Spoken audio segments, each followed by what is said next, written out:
భయపడకండి. ఆల్రెడీ యూట్యూబ్లో చాలామంది దేవతల్లాగా కనిపించుకుంటా బురిడీలు చేస్తున్న వాళ్ళకి మీరు ఎప్పుడు భయపడుతూనే ఉన్నారు. జర్రంతసేపు భక్తి మూఢనమ్మకాలు అన్నీ పక్కన పెట్టి వీడియో చూడండి. సౌందర్య తెలుసా? హీరోయిన్ సౌందర్య కాదు, దేవత సౌందర్య తెలుసా?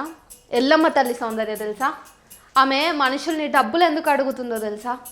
గుడి కట్టిస్తా అంటుంది కదా, దాని వెనుకున్న వివాదం తెలుసా? అసలు సౌందర్య నేను దేవతని, నా పేలకి ఎల్లమ్మ తల్లి వస్తుంది అని చెప్పుకుంటా బయటికి వచ్చినప్పుడు చాలా యూట్యూబ్ ఛానల్ యాంకర్లు ఆమెకు ఎందుకు సపోర్ట్ చేస్తున్నారో తెలుసా?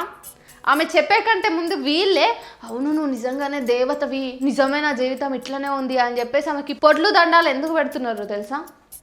ఎట్లా తెలుస్తుందిలేండి. ఇప్పుడు నేను కూడా ఇదే సిగాన్ని ఇంకో 5 నిమిషాలు ఎక్స్టెండ్ చేస్తుంటే నేను కూడా దేవతనని మీరు నమ్మేటోళ్ళు మా ఛానల్ ముంగట్టుకొచ్చి నాకు కొబ్బరికాయలు కొట్టి దక్షిణేసి నాకు పట్టు చీరలు సారే పెట్టి మా ఇంటి ఆడబిడ్డ ఇట్లా చాలా శోకాలు తీసేటోళ్ళు. అవునా కదా? మనకు అంత వీక్నెస్ అయిపోయారు దేవుళ్ళు అంటే. పాపం ఏడ కూసుంటే ఆడ దేవుళ్ళని పిలుచుడు. దేవుళ్ళకి ఇంత విలువ కూడా లేదా మీ దృష్టిలో? ఎవరో ఒక 15 ఏళ్ళ పిల్ల రోడ్డు మీదకి వచ్చి యూట్యూబ్ స్టూడియోలో కూర్చుని నా పిల్లకి మీరు రమ్మన్నప్పుడల్లా దేవత వస్తుంది అని చెప్పి ఆమె ఏదో 2 అంటే చిన్న పావలా యాక్టింగ్ చేస్తే చాలు దేవతను నమ్మేస్తారా మీరు? అయితే ఈ వీడియోలో నేను ముఖ్యంగా చెప్పాలనుకుంటున్నది ఏంటంటే, నాకు ఈ ప్రపంచంలో ఉన్న ప్రతి ఒక్క మతానికి సంబంధించిన ప్రతి ఒక్క మహిళ మీద చాలా గౌరవం ఉంది.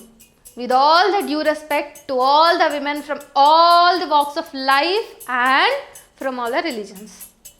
అయితే ఈ వీడియోలో నేను ఆడియన్స్ కంటే ఎక్కువ యూట్యూబ్ ఛానల్ అని కూడా అనాలనుకుంటున్నాను. ఎందుకంటే ఆ యాంకర్స్ అసలు చదువుకున్నారా లేదా? యాంకర్స్ అయిందంటే ఎంతో కొంత చదువుకుని ఉంటారు కదా, మీకు కొంచెమైనా సైంటిఫిక్ టెంపర్ ఉండాలి కదా. అది ఎక్కడ పోతుంది అన్నది నాకు చాలా బాధ అవుతుంది. ఎందుకంటే నేను కూడా ఒక యాంకర్నే కదా, నేనెందుకు అట్లా ఉండలేకపోతున్నా? నాకెందుకు దేవత కనిపిస్తలేదు? ఆ పిల్ల మీ ముందర అట్లా చేస్తుంటే మీరు దేవత వచ్చింది నిజంగానే ఈ పిల్ల దేవత అని చెప్పేసి ఆ పిల్ల గుడిగట్టని ఇంకే చందాలు వసూలు చేయడానికి ఆ పిల్లకి సపోర్ట్ చేస్తున్నారు. ఆ పిల్లని అందరు నెగిటివ్గా మాట్లాడినప్పుడు మీరు వచ్చి పాజిటివ్గా చూపించాలని ట్రై చేస్తున్నారు. ఆ అమ్మాయిని ఓదారుస్తున్నారు, అన్నీ చేస్తున్నారు కదా. మరి మీ లెక్కనే నేను కూడా ఒక యాంకర్నే కదా సార్, తెలియక అడుగుతా. యాంకర్నే కదా, మరి నేను కూడా యాంకర్ని అయినప్పుడు నాకెందుకు ఆ పిల్ల దేవతలకి కనిపిస్తలేదు? నేను చిన్న ఉన్నప్పటి నుంచి ఎల్లమ్మ కథ తిన్నా, ఆమె జీవితంలో పడ్డ శోకాలు తెలుసుకున్నా. ఆమె జీవితంలో కూడా పాపం కన్న కొడుకు నుంచి భర్త నుంచి ఎన్నో రకాలైనటువంటి అట్రాసిటీస్ని హరాస్మెంట్లను ఎదుర్కొంది. నాకు ఆమె కథ తెలుసు.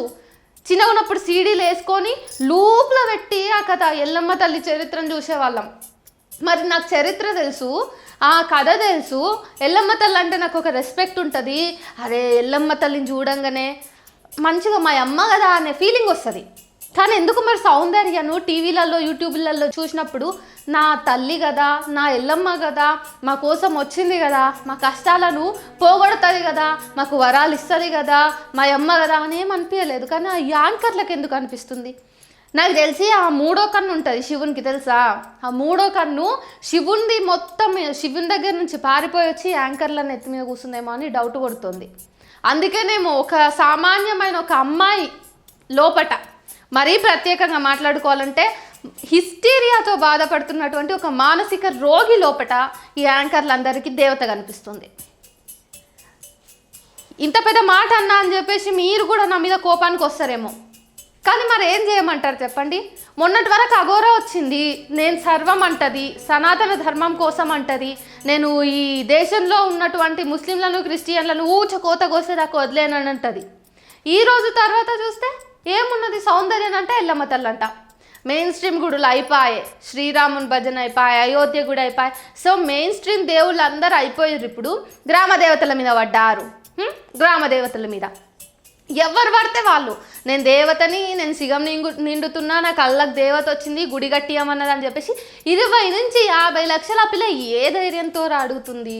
ఆమె ఇంకెవరున్నారు? ఇంతకీ ఎవరున్నారని మీరు భయపడి మీ యాంకర్లు అందరూ ఆమెకి సపోర్ట్గా ఉంటున్నారు. ఆమె ఏం చెప్తే అది మరో ఆలోచన లేకుండా నమ్ముతున్నారు. డూడు బసవన్న లెక్క తలకాయ ఊపుతున్నారు.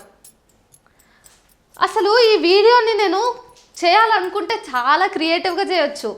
కాకపోతే అసలు నేను ఎట్లా రియాక్ట్ అయినా కానీ అది ఆ అమ్మాయి పైన ప్రభావంగా పడుతుంది అని అనిపిస్తుంది. మళ్ళీ రిపీట్ చేస్తున్నా, ఆమె బాధితురాలా అన్నది ఎవ్వరూ చెప్పలేరు. ఎందుకంటే ఖచ్చితంగా ఆమెకి ఇప్పుడు మీరందరూ చందాలేసి కట్టించే గుడి కంటే కూడా ఆ పిల్లకి ఇమ్మీడియట్ నీడ్ ఏమున్నదంటే, ఫస్ట్ ఆఫ్ ఆల్ ఆ అమ్మాయిని ఆథరైజ్డ్ సర్టిఫైడ్ కౌన్సిలర్ల దగ్గరికి తీసుకుపోవాలి. కౌన్సిలర్ల ముంగట కూర్చోబెట్టి ఆ పిల్ల యొక్క అసలు ఏమనుకుంటుంది, ఆ పిల్ల మైండ్ని, ఆ పిల్ల థాట్ ప్రాసెస్ని మనం గమనించాల్సిన అవసరం ఉంది, అసెస్ చేయాల్సిన అవసరం ఉంది. కుదిరితే అంటే వీలైతే సైకియాట్రిస్ట్ల దగ్గర తీసుకుపోయి మెడికేషన్ వాడాల్సిన అవసరం ఉంది ఆ పిల్లకి. చాలా ఎగ్జాంపుల్స్ ఉన్నాయి, నేను మచ్చుక్కి కొన్ని వినిపిస్తాను. ఎందుకంటే ఈ విషయంలో నాకు ఆ పిల్ల మీద కంటే కూడా ఈ యాంకర్ల మీద మస్తు కోపం వస్తూ ఉంది. అసలు మీరు క్వశ్చన్ చేయకుండా మరీ ఇంతగానో మూఢనమ్మకాలని లేపుతున్నారంటే మిమ్మల్ని ఏమనాలి, నట్టింట్లోకి తీసుకుపోతుంది, కొట్టింట్లోకి తీసుకుపోతుంది, కూర్చోబెడుతుంది, దా రమ్మని దేవుడిని అంటది. అరే దేవుడు మీరు పిలుస్తే రానికే ఎందుకు దేవుడు అంతా ఖాళీకి కూర్చుండా? అసలు చాలామంది ఉన్నాడో లేడో అని చెప్పేసి దేవుడి మీద డౌట్ పెడతారు. సరే వాళ్ళని ఒక పక్క వదిలేద్దాం, కానీ చాలామంది దేవుడిని నమ్మే వాళ్ళు ఉంటారు. సో మీరు ఒక దేవుడు అనే ఎమోషన్ని తీసుకొని వచ్చి ఒక వీక్నెస్ని పట్టుకొని ప్రజలందరినీ మోసం చేస్తాము అంటే ఎవరు ఎట్లుకుంటారు అంటున్నా. స్టూడియోలో కూర్చుంటుంది ఆమె, ఇట్లా మంచిగా కూర్చుంటుంది, దేవుని విలువ నేను చూస్తా, మా ఆడియన్స్ కూడా నమ్మాలి కదా, దేవుని విలువ అని అంటుంది ఈ యాంకరు. ఆమె దేవుడా ట్రై చేస్తా వస్తుంది, నిజం చెప్తున్నా నేను, మీరు అట్లెట్లా అంటారు, ఆ దేవుడు ఉన్నాడు అంటున్నా కదన్నా అని నిలుగుతుంది. లాస్ట్కి ఏం చేస్తుంది, ఇట్లా ఒక సెకండ్ కూడా ఆమె తల దించుకోదు, ఎంబటే ఆమె అదేదో శబ్దం, ఇప్పుడు అది వైరల్ కూడా అవుతుంది ఆ సౌండ్, నాకు రాదు మళ్ళీ అట్లా, ఎందుకంటే నేను ఫేక్ చేయలేను, నటించలేను నేను. అట్లా లాంగ్ బ్రీత్ తీసుకొని ట్రై చేస్తుంది. పాపం ఆ పిల్ల చాలా ట్రై చేస్తుంది, కానీ ఆ పిల్లకి నిజంగా శిగం నిండడం తెలుస్తలేదు. అమ్మ తల్లి ఆమె శిగం ఊగుకుంటే దేవత వచ్చింది పై మీదకి అని చెప్పి ఒక వాక్కు చెప్తుంది. ఆ వాక్కులో చాలా మంది తప్పులు తీస్తున్నారు. నా చింతల్లి, నా సిన్ని గంగమ్మ, ఇట్లా సమ్ ఉన్నాయి లైన్స్. సో శివుడు ఎట్లా పిన్ అవుతాడు, గంగమ్మ ఎట్లా పిన్ అవుతుంది అని చెప్పేసి క్వశ్చన్ చేస్తున్నారు. ఫస్ట్ ఆఫ్ ఆల్ నాకు ఒరిజినల్ వీడియో దొరికింది. ఆ అమ్మాయి ఆ వాక్కు అనేది ఎక్కడి నుంచి కొట్టేసింది, ఆ డైలాగ్ ఎక్కడి నుంచి కొట్టేసింది అని నాకు ఒక ఒరిజినల్ వీడియో దొరికింది. ట్రై చేశాను నేను మీకు అది వినిపించడానికి. ఎండ్ ఆఫ్ ద వీడియో మా ఎడిటర్ అమ్మకి చెప్పేసి అదేమని చెప్తా. అదంతా ఓకే, కానీ అసలు స్టూడియోలో దేవత వచ్చేదేందో నాకు అర్థం కాదు. గద్దె మీది కోతనే దేవత వస్తుంది, ఆ గుడి కింద కూర్చుంటేనే దేవత వస్తుంది, చెట్టు కింద కూర్చుంటేనే దేవత వస్తుంది, గ్రౌండ్లో కోతనే దేవత వస్తుంది అని చెప్పిన ఆ పిల్లనే మళ్ళీ ఆ స్టూడియోలో అలా కూర్చొని శిగం నిండుతుంది. ఆ శిగం నిండడంలో కూడా ఏం ఎక్స్పీరియన్స్ కనిపిస్తలేదు. అబ్బా మీరు నమ్మండి నమ్మకపోండి, నేను కూడా ఒక గ్రామీణ వాతావరణం నుంచి వచ్చిన పిల్లనే కాబట్టి నాకు తెలిసిన వాళ్ళు కూడా శిగం నిండుతుంటే దగ్గర నుండి చూసి నేను దేవుని నమ్మను, కానీ ఒక మనిషి నా కళ్ళ ముందు అట్లా ఒక రకంగా ప్రవర్తిస్తుంటే నేను తీసుకోలేను కాబట్టి నేను కొంచెం వెనక్కి జరుగుతా. వాళ్ళు అట్లా చేసి ఏ రాయో తీసుకొని నా మీదికి ఇగ్గుతెట్లా, ఏ టెంకాయనో తీసుకొని నా నెత్తి మీద కొడితేట్లా అనే భయం వల్ల నేను వెనక్కి కూరుకుతా. కానీ ఆ పిల్ల అట్లా చేస్తే భయం వస్తలేదు, నవ్వు వస్తుంది. నవ్వు తర్వాత బాధ అవుతుంది, ఈ పిల్ల భవిష్యత్ ఏంది అని. 15 ఏండ్ల పిల్ల అంటే ఎస్ఎస్సి పరీక్షలు రాయాల్సిన ఏజ్ ఇది. ఆ పిల్ల ఏదో బయటకు వచ్చినప్పుడు నిజంగా యాంకర్స్ మంచి వాళ్ళు అయితే, నిజంగా యాంకర్స్ ప్రజలకు కావాల్సిన వార్తలే పట్టుకొని పోతారు, ప్రజలకు కావాల్సిన కంటెంటే ఇస్తారు అన్నట్లాంటి కంటెంట్ క్రియేటర్స్ ఎవరైనా ఉంటే, అరే తల్లి ఇట్లా కాదురా, నువ్వు ఇంటికి పో, గుళ్ళేదు ఏం లేదు, ఈ ఏజ్లో నీకు ఇవన్నీ కాదు, తర్వాత చూసుకుందుకు పో అని చెప్పేసి మందలిచ్చి ఇంటికి సాగనింపాలి. కానీ వాళ్ళే ఎంకరేజ్ చేసి ఒక యాంకర్ అమ్మ అయితే 4 గొట్టంగా లేచి పొద్దుగాలనే వాళ్ళ ఊరికి పయనమైందంట.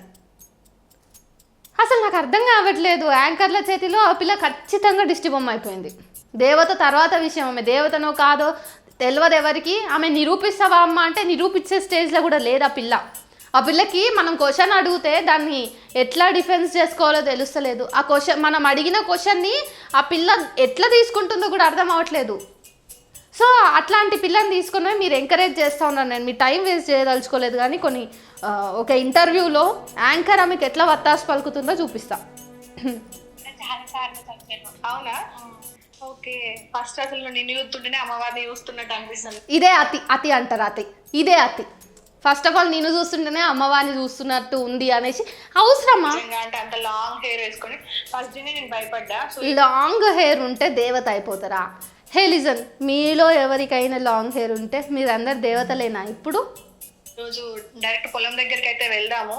ఇట్లానే వస్తావా నువ్వు అమ్మవారి రూపంలోనే వస్తావా? Okay done. అమ్మవారి రూపం అంట, చీర కట్టుకొని నగలు పెట్టుకొని బొట్టు పెట్టుకొని నెత్తిర పోసుకుంటే అమ్మవారి రూపం. ఇక అంత ఈజీగా దొరుకుతున్నారా మీకు అమ్మవార్లు? నేను ఇప్పుడు విగ్గు పెట్టుకున్నా కానీ నేను పెట్టుకున్నా కానీ నాకు లాంగ్ హెయిర్ ఉంది, బొట్టు పెట్టుకున్నా, నా లోపలికి ఇందాక శిగం నిండా ప్రయత్నం చేస్తే అసలు నాకు రాలేదు. సరే మీరు అనొచ్చు ఆ పిల్లకైతే దేవత కనిపిస్తుంది, దేవత ఉంటుంది కాబట్టి ఆ పిల్ల శిగం నిడుతుంది, నీకెందుకు వస్తుంది అమ్మా అంటే నాకెందుకు రాదు తెలుసా? నేను ఆలోచిస్తా, నేను క్వశ్చన్ చేస్తా. ఎవరైనా ఏదైనా చెప్తే గుడ్డిగా నమ్మను, గొర్రెలాగా తలకాయ ఊపను, నమ్మే ముందు ఆలోచిస్తా, క్రాస్ చెక్ చేసుకుంటా, క్రాస్ క్వశ్చన్ చేస్తా, ఆ తర్వాత నేను నమ్ముతా. నెక్స్ట్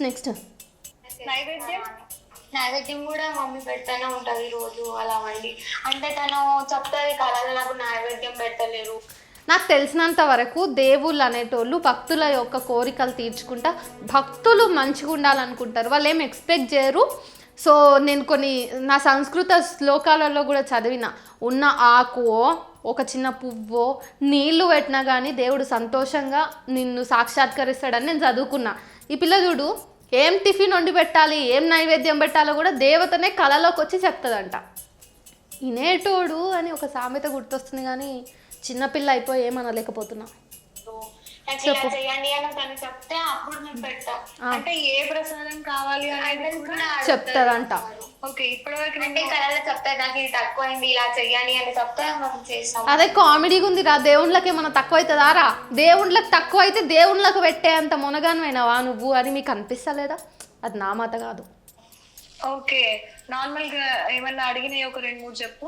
ఇంతకు ముందు నాకు ఇది తక్కువైంది అని అడిగింది అమ్మవారు. అంటే మమ్మీ ఏమో అప్పుడు మమ్మీకి పీరియడ్స్ టైం, నాకేమో ప్రసాదం వండడం రాదు.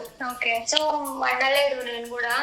అలా వండకపోతే మమ్మీకి నాకు కలర్ వచ్చి చెప్పింది, మమ్మీకి నాకు కళలు వచ్చి చెప్పింది అంటే పీరియడ్స్లో ఉన్న మమ్మీ వంట చేద్దాను, వంట చేస్తలేదు నైవేద్యం కోసం. కానీ అదే పీరియడ్స్లో ఉన్న మమ్మీ కళలోకి దేవత వచ్చి చెప్తుందా అన్నకి వంట వండుండి అని చెప్పి. ఓకే తక్కువైంది వండలేదు మీరు అనేసి. ఓకే సో రోజు కంపల్సరీ నైవేద్యం పెడతారు. ఇది ఇప్పుడు పెట్టట్లేదు మేము. ఇక్కడ ఇదే ప్లేస్ లో కనిపించింది అన్నమాట అమ్మవారు. అంటే చిన్న పాప రూపంలో దర్శనం ఇచ్చింది. ఓకే లైవ్ లోనా లేదా నిద్రలోనా? నాకు లైవ్ లో. ఓకే లైవ్ లో ఇక్కడ ఏ టైం కి? మధ్యాహ్నమే. మధ్యాహ్నం టైం. ఇంట్లో అప్పుడు ఎవరెవరు ఉన్నారు? మమ్మీ వాళ్ళు ఎవరు లేదు. మధ్యాహ్నం టైంలో దేవత కనిపించిందంట చిన్న పాప రూపంలో బెడ్రూమ్లో ఒక మూలకు. సో కొన్ని రోజులు అలా దీపం పెట్టిరంట. కానీ ఆ తర్వాత దీన్ని చాలా సీరియస్గా తీసుకుంటే మంచిగా బిజినెస్ నడుస్తుంది కదా మనలో మాట. సో దేవుని రూమ్ అంటూ ఒక ప్రత్యేకంగా గది కట్టి అందులో దేవత నిలబెట్టి అందులోనే దీపం పెట్టిరంట. సో బెడ్రూమ్లో ఉంది కదా, మనం చేసే పాపపు పనులు అన్నీ చూస్తుంది కాబట్టి దేవత నా నుంచి తీసింది అనుకోవాలా? లేకపోతే బెడ్రూమ్లో మనకి అంత కంఫర్ట్ ఉండదు, మనకి ఫ్రీడమ్ ఉండదు అని చెప్పేసి దేవతని వేరే రూమ్లో పెట్టిందా అన్నది తెలియదు. కానీ ఇక్కడ కూడా చూడండి, దేవుడు అవసరమైన కాన్నే ఉంచుకుంటారు దేవుణ్ణి. ఒక పరిధి దాటిన తర్వాత మనము దేవుణ్ణి కూడా, ఆమెనే స్వయాన దేవత అయినా కూడా దేవుణ్ణి ఒక పరిధి దాటినాక రానియరు, బెడ్రూమ్లకు రానియరు దేవతని. వాళ్ళే వండుకోవాలా మంచం మీద, దేవత వండుకోకూడదు. కామెడీ కాకపోతే ఓకే ఎన్ని రోజులు అప్పుడు మేము ఇక్కడ పెద్ద ఫోటో ఆయనమ్మ తల్లిని పెట్టుకొని పూజ చేస్తుండే. తను చెప్పింది నేను ఇక్కడ అంటే తనకి ముందు ఆ పూజ గది లేకుండే అన్ని. సో పూజ గది లేకుండే నేను ఆ మూలన కనిపించిన కదా, నాకు ఈయనే గద్దె కట్టి అని అడుగుతారు దేవుళ్ళు. ఒకవేళ నేను ఈడ కనబడ్డా నాకు ఈయనే కట్టి అని అడగాలి. కానీ లేదు, వీళ్ళ కన్వీనియన్స్ని బట్టే నేను ఆ రూమ్లోకి పోతా అని అడగలేదు. కానీ వీళ్ళే తీసుకుపోయిండు దేవతని. మరి ఇక్కడ పాపం తలగదా వాళ్ళకి, వాళ్ళ కుటుంబానికి? అందుకేనా ఊరంతా పాపం తలిగి మొన్న 5 మంది చచ్చిపోయినరు. అయితే కనీసం లైట్లు కూడా లేవు కదరా? లేవు. అవన్నీ నార్మల్ కరెంట్ పోల్స్ కానీ వాటికి ఏం లైట్స్ అట్లా చూసిండ్రా? ఈ దారిలో నేను అమ్మను రాత్రిపూట దేవత కళలకు వస్తే నడుచుకుంటూ పోయేది అనేసి ఆమె అడిగింది యాంకర్. ఆ పిల్ల ఈ దారిలోనే అక్క అంటే ఓయమ్మో ఈ దారి నాకే భయం అవుతుంది పట్టపగలే అనేసి అంటుంది. యాంకర్లో అతికి ఆ పిల్ల అతికి సరిపోయింది, ఇద్దరు సింక్ అయిపోయినారు. ఆ ప్రతి యాంకర్ తీరు ఇట్లనే ఉంది దరిద్రం కొద్దీ. డాన్స్ చేసింది, ఆడింది, ఇదే రూటా? స్టార్టింగ్ అక్కడ నుంచి ఓకే. అదే రూటు, ఇదే రూటు అనేసి ఆమెనే మస్తు ఎగ్జైట్ అవుతుంది యాంకర్ అమ్మ. మరి ఆమెకి ఎందుకు మరి నిజంగానే ఈమె దేవత ప్రూవ్ చేస్తే ఆమెకు వచ్చే లాభం ఏందో నాకు తెలియదు. కానీ ఏం జరిగింది ఎగ్జాక్ట్ గా అంటే చెప్పిన కదా 12-1 మధ్యలో మాట్లాడుతుంటే ఇక నేను ఏడవడం స్టార్ట్ చేసినానంటే జుట్టు మీద పోసుకొని. ఓకే. స్టార్ట్ చేసి ఏడుస్తూనే ఉన్నాను, అంటే చాలా సేపు ఏడ్చిన తర్వాత అక్కడికి కూడా నోరు ఇవ్వలేదు, కళ్ళు తిరిగి పడిపోవడం చాలా జరిగినాయి. ఓకే. సో ఇట్లా వస్తారన్నమాట దేవుడు. మీరు కూడా ఎప్పుడైనా కారణం లేకుండా ఏడుస్తే దేవత వచ్చినట్టు మీకు అర్థమవుతుందా? మనం ఎప్పుడు ఏడుస్తాము, మన కారణం తెలియకుండా కూడా మనం ఏడుస్తున్నాము అంటే ఇంటర్నల్గా మనం ఏదో అంశం మీద బాగా రందిపడ్డామని అర్థం.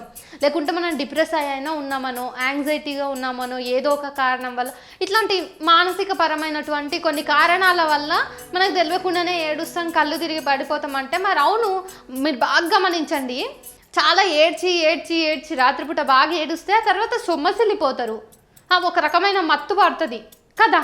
దీన్ని కూడా అమ్మాయి ఇదాని దేవత రావటం అని చెప్తుందంటే ఎంత ఎర్రితనం. మనమే రోళ్ళమా, ఆ యాంకర్ ఎర్రిదా, ఆ పిల్ల ఎర్రిదా? అంటే మనం అనుకుంటాం కదా పాజిటివ్ ఎనర్జీ ఎంత ఉంటుందో నెగిటివ్ కూడా అంతే ఉంటది. దేవుడు ఉన్నప్పుడు దయ్యం ఉంటది, భూతాలు ఉంటాయి. ఓకే. అంటే ఎవరైనా పిలుస్తున్నట్టు అట్లా ఎప్పుడైనా అనిపించిందా? నెగటివ్ ఎనర్జీ ఎంత ఉంటుందో పాజిటివ్ ఎనర్జీ అంత ఉంటుంది, పాజిటివ్ ఎనర్జీ ఎంత ఉంటుందో నెగటివ్ ఎనర్జీ అంత ఉంటుంది అని యాంకరే అందిస్తుంది. నా బాధ అంతా ఏంటంటే, సరే ఆ పిల్లకి నిజంగానే దేవత వస్తుందంటే ఆ పిల్ల ఎక్స్ప్రెషన్స్ అంటే ఆ పిల్ల ఫీలింగ్స్ అన్ని ఎక్స్ప్రెస్ చేయొచ్చు. ఆ పిల్ల ఎట్లా ఫీల్ అవుతుంది అన్నది క్లియర్గా ఆ పిల్లంతటా ఆ పిల్లని ఓన్గా చెప్తే బాగుంటుంది. ఆ పిల్ల క్యారెక్టర్ని కానీ, ఆ పిల్ల మైండ్ సెట్ని, ఆ పిల్ల వే ఆఫ్ థింకింగ్ని యాసెస్ చేయడానికి సైకాలజిస్ట్లకు కూడా కొంచెం ఓకే హెల్ప్ అవుతుంది. కానీ ఇక్కడ యాంకర్సే అన్నీ అందిస్తున్నారు. పాజిటివ్ ఎనర్జీ ఉంటుంది, నెగిటివ్ ఉంటుంది కదా. ఎందుకు మీకు అంత అత్యుత్సాహం ఎందుకు యాంకర్ గారు? ఎందుకు అంటే మీరు అన్నీ అందించి ఆ పిల్లకి కొత్త నాలెడ్జ్ ఇచ్చేసి మీరే ఈ పారానార్మల్ యాక్టివిటీస్ మీద తర్వాత ఆ పిల్లని ఏదో చేసేయాలనుకుంటున్నారా? లేకంటే ఆ పిల్ల నిజంగానే అంటే అక్కడ నిజంగానే దేవత ఉంది అని ప్రూవ్ చేయగలిగితే కొంచెమైనా, అంటే ప్రూవ్ ఇన్ ద సెన్స్ నిజంగా ఉందని కూడా కాదు, ప్రజల్ని నమ్మించగలిగితే ఆ వీడియో పూర్తికి మీకు ఎక్కువ వ్యూస్ వస్తాయనా? ఇదేనా మీ ఆరాటం? దీనికోసమేనా మీ పోరాటం? ఇక్కడ ఏదో రాగానే ఏదో రీసౌండ్ వస్తుంది. దేవుడు 50% నమ్మాలి, నమ్మించన్నావు కదా, అది చూసిండ్రా? యాంకరే హింట్ ఇస్తుంది. అసలు హింట్ కూడా ఏందబ్బా, ఊరి పొలాల గట్ల మీదకి పోయినప్పుడు, చెట్ల కిందికి పోయినప్పుడు ఒక రకమైన గాలి వస్తుంది, దాని తాలూకు కొంచెం సౌండ్ వస్తుంది, ఒక రకమైన ఎన్వైరన్మెంట్ అక్కడ ఉంటుంది. దాన్ని కూడా దేవుని కింద ఆపాదిస్తూ అది కూడా మన యాంకర్ అమ్మగారే అత్యుత్సాహంతో హింటులు ఇస్తూ ఉంటే తనని తాను ఒక దేవతగా ఎస్టాబ్లిష్ చేసుకోవాలనుకున్న అమ్మాయికి అది అందించినట్టు కాదా? మీరే రాయేసి పట్టుకో బిడ్డ మేము పైకి లాగుతాం అన్నట్టుంది ఈ కథ అంతా చూస్తూ ఉంటే. అసలు ఎవరిని పిచ్చోళ్ళని చేద్దామని ఈ కథ అంతా నడుస్తుందో నాకు అర్థం అవుతలేదు. కానీ ఈమె కంట ఇప్పుడు ఆ ఊరోళ్ళందరూ కూడా ఈ పిల్లని మొత్తం వ్యతిరేకిస్తున్నారు కాబట్టి ఊరోళ్ళ మీద చాలా కోపం వస్తుందంట దేవతకి. ఈ పిల్లనే కంట్రోల్ చేస్తుందంట ఆ కోపాన్ని. ఈ పిల్లనే వేరే ఇంటర్వ్యూలో ఒక సందర్భంలో ఏం చెప్పిందంటే, నేను సిగం నిండుతున్నప్పుడు ఏం జరుగుతుందో, నేను వాక్కు ఏం చెప్తున్నానో నాకు తెలియదు అక్క, అది నాకు గుర్తుండదు అసలు, ఆ తర్వాత అమ్మ వాళ్ళు చెప్తేనే నాకు తెలుస్తుందని చెప్పింది. కానీ దేవతకు వస్తున్న కోపాన్ని ఆపుతుందంట. అసలు ఆమె కాన్షియస్గానే ఉండనప్పుడు దేవతకు వస్తున్న కోపాన్ని ఈమె ఎట్లా ఆపింది? ఈమె కోపాన్ని అణచివేస్తున్న విషయం ఈమెకి ఇప్పటి వరకు ఎట్లా గుర్తుంది? ఎందుకంటే ఇది ఇంటర్నల్ కాన్ఫ్లిక్ట్ కదా, లోపల జరుగుతున్న కల్లోలం మీద నువ్వు ఎట్లా చర్యలు తీసుకుంటున్నావు అన్నది నీకు తప్ప పక్కనున్నోనికి ఎవ్వరికి తెలియదు. ఎందుకంటే ఈ నిమిషంలో నేను మీతోటి మాటలన్నీ మాట్లాడుతూ కూడా లోపల కోపాన్ని అణుచుకుంటే అది నాకు తప్ప మీకు తెలియదు. లోపల నేను ఎన్ని పెంట ఆలోచనలు పెట్టుకున్నా అది నాకు తప్ప మీకు తెలియదు. పూర్తిగా వ్యక్తిగతమైన అంశాన్ని ఆమెకి ఇంకొకరు అందేయడానికి కూడా రాదు, అది ఇంకొకరు గమనించి చెప్పడానికి కూడా రాదు.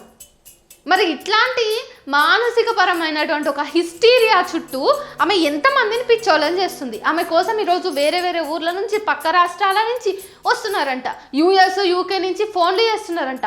ఇదమ్మా మా సమస్యను ఎట్లా తీర్చుకోవాలి, నువ్వు ఏం చెప్తావు మా గురించి అని చెప్పేసి అడుగుతున్నారంట. సో ఇట్లాంటి వాళ్ళని మనం ఎందుకు ఎంకరేజ్ చేస్తున్నాము? దేశంలో ఇంకేమి సమస్యలే లేవా? మనకి ఇంకేం సమస్యలు లేవా? ఆ పిల్ల అంటది వాళ్ళ ఊరికి బస్సే రావట్లేదు అని చెప్పేసి. ఆ పిల్ల నిజంగా అంత మంచి దేవతనే అయితే వాళ్ళ ఊరికి మంచి రోడ్లు లేవు, వాళ్ళ తండాకి రోడ్ సిస్టమ్ బాగాలేదు కాబట్టి బస్సులు ఆగిపోయినాయి. అవును, 1-2 బస్సులు కూడా. మరి నిజంగా పిల్ల అంత ప్రజల శ్రేయస్సు లోక కళ్యాణార్థమే ఈమె దేవత అన్నదే నిజమైతే గనక ఆమె ఫస్ట్ గుడి కంటే కూడా రోడ్లు లేపియాలి. రోడ్లు లేపిస్తే బస్సులు తిరుగుతాయి. బస్సులు తిరిగితే ఎవరికైనా ఏదైనా పక్కూరికి పోయి పని చేసుకోవాలన్నా ఏదైనా ఎమర్జెన్సీ ఉన్నా రవాణా పెరిగి మంచిగా ఉంటుంది. కానీ ఈరోజు ఆమె ఏమంటుంది తెలుసా, రోడ్లు వేసే బాధ్యతనేమో ప్రభుత్వానికి అప్పచెప్తుంది, గుడి కట్టే బాధ్యతనేమో ప్రజలకు అప్పచెప్తుంది. ఎందుకంటే ప్రభుత్వాలు దిగొచ్చి కట్టియవు కదా గుడులు. ఇట్లాంటి అసంబద్ధమైన సైంటిఫిక్ కానటువంటి ప్రజల్ని ఎర్రోళ్ళని చేసేటటువంటి అంశాలని ప్రభుత్వాలు ఎంకరేజ్ చేయవు కదా. కర్మ కొద్దీ మన దేశంలో ఈరోజు ప్రభుత్వాలు కూడా కొన్ని సందర్భాలలో ఎంకరేజ్ చేస్తున్నాయి. అవి తర్వాత ఎండగట్టుకుందాం. కానీ అసలు ఈ పిల్ల కథ ఏంది, యాంకర్ల కథ ఏంది, ఫస్ట్ ఏం చేద్దామని వాళ్ళు ఇదంతా చేస్తున్నారు. ఈ పిల్లకు ఒక్కదానికి హిస్టీరియా ఉంది. దాని పిల్ల ఇంటర్వ్యూలు ఇచ్చి ఆ తర్వాత మీడియా ముంగటికి వచ్చి ఇష్యూలు చేసి ఊరందరి మీద నోరు బారేసి ఊరోళ్ళని ఎట్లా తిడుతుందంటే అమ్మా, మహానటులంట ఊరోళ్ళు, మాటలు మారుస్తారంట ఊరోళ్ళకి ఏమంటే పగనంట. ఏ ఊరోళ్ళన్నా మన ఊర్లో ఒక ఆడబిడ్డకి దేవత వస్తుందని తెలిస్తే ఆ పిల్లని తిడతారు కాదు కదా. ఆ పిల్ల దేవత అయితే ఊరికే మంచిది కాబట్టి ఆ పిల్లని మంచిగా ఖుషీలో ఉంచి ఆ పిల్ల ఏం కావాలో అడిగి దేవత లెక్క ఆమెను ఎస్టాబ్లిష్ చేస్తారు. కానీ ఇక్కడ రివర్స్ అబ్బా, వాళ్ళు ఎంత ఫస్ట్ ఊరోళ్ళే హెల్ప్ చేసిండ్రంట, అది ఆమెకు కనిపిస్తలేదు. కేవలం ఇదంతా కూడా డబ్బులు దండుకోవడానికి, లేకపోతే ఆ పిల్ల పూర్తిగా మానసిక రోగంతోనే బాధపడుతుందని నేను గట్టిగా నమ్ముతున్నా. ఎందుకంటే ఆ పిల్లని ఎవరైనా ఏమైనా క్వశ్చన్ చేస్తే కూడా కరెక్ట్గా ఆన్సర్ చేసే పరిస్థితుల్లో అమ్మాయి లేదు. మరి ఇట్లాంటి సందర్భంలో యాంకర్స్ పోయి ఎందుకు ఇంత రచ్చ చేస్తున్నారు?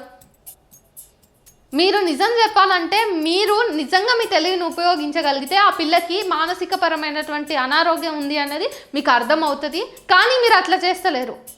మీ ఛానల్కి ఏం జరుగుతుందో నాకు తెలుస్తలేదు. కానీ అన్సైంటిఫికల్ థింగ్స్ని మీరు ప్రూవ్ చేయాలని మైకులు పెట్టుకొని వాళ్ళందరి చుట్టూ తిరుగుతూ ఉంటే ప్రజల్ని ఇంకా ఎన్ని సంవత్సరాల పాటు, ఎంత కాలం పాటు ప్రజల్ని ఇంకా మౌఢ్యంలోకి తోయాలని చూస్తున్నారు మీరు. మీడియా ఛానల్ అయితే అందుకు లేవు కదా. ఇప్పుడేమో కొత్తగా ఒక ఛానల్ పూర్తిగా మొత్తం క్రూ అంతా వేసుకొని పోయింది ఆ ఊరికి, ఆ పిల్లవాళ్ళ ఊరికి. ఊరందరినీ తెచ్చి ఆ పిల్లవాళ్ళ ఇంటి ముందు నిలబెట్టింది. ఆ పిల్లను ఉసిగొల్పుతున్నారు, ఆ ఊరోళ్ళను ఉసిగొల్పుతున్నారు. మొత్తానికి అక్కడికక్కడనే వాళ్ళు ఎవ్వరం అంతా చూస్తుంటే కొట్టుకొని చచ్చేలాగా ఉన్నారు. అసలు ఇంతగానం ఎందుకు విధ్వంసాలు, అసలు ఇంతగానం విద్వేషాలను ఎందుకు రెచ్చగొడుతున్నారు ఈ మీడియా ఛానల్స్? మీకు నిజంగా ఆ పిల్ల మీద అంత డౌట్ ఉంటే ఫస్ట్ టైం ఇంటర్వ్యూ చేయడానికి పోయినప్పుడే మీరు ఆ పిల్లని మొత్తానికి కుల్లగా ప్రశ్నలు అడగాల్సింది. మీరెందుకు అవును నాకు కూడా దేవతలు అంటే చాలా భయం, చాలా భక్తి, అవును నువ్వు మాట్లాడుతుంటే నాకు ఇట్లాంటి ఏదో కథలన్నీ ఎందుకు దేవత ఉంది అని చెప్పేసి మీరే సగం హింటులు ఇచ్చి ఆ తర్వాత ఇప్పుడేమో ఆ పిల్లని బజార్లో నిలబెట్టి ఊరోళ్ళందరినీ పిచ్చోళ్ళని చేయ ఊరోళ్ళకి పిల్లకి పూర్తిగా దూరం ఏర్పడేలాగా ఎందుకు చేస్తున్నారు? మరి మీరు ఆల్రెడీ పంచాయతీ వచ్చినాక ఈ పిల్ల కుటుంబాన్ని ఆ ఊరు వాళ్ళు చాలా కోపంగా చూస్తున్నారు.